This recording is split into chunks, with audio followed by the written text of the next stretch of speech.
State Police organized a flag march in the capital Agartala under the initiative of West Rifa District Magistrate on Wednesday evening ahead of the Lok Sabha election.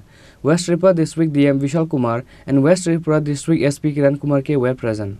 The State Police has organized a flag march all over the state after the Lok Sabha election date was announced. Similarly, State Police organized a flag march in the capital Agartala under the initiative of West Rifa District Magistrate on Wednesday evening ahead of the Lok Sabha election. West Rifa District DM Vishal Kumar and West Rifa District SP Kiran Kumar K were present. ये flag march जो 19 अप्रैल को election है उसकी security arrangement के दौरान किए जा रहे हैं।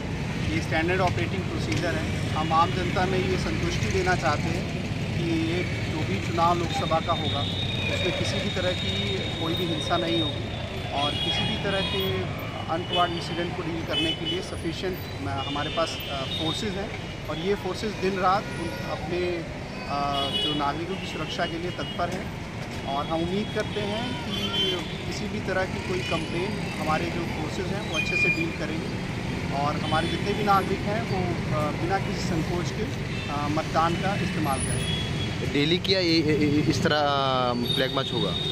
डेली कहीं ना कहीं पे हमारे ज़िले के किसी न किसी हिस्से में फ्लैग मार्च चलता रहता है। साथ साथ रेगुलर पेट्रोलिंग चल रही है।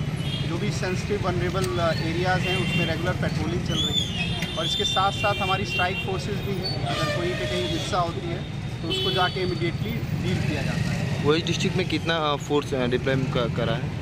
अभी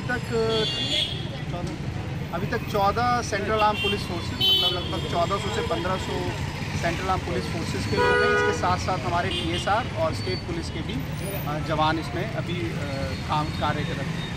Thank you. West Rifa DM Dr. Vishal Kumar said such type of flag march and various other operations will be held in the state to maintain the peace and order. Reported by Pranav from Agartala, Chini Khorang.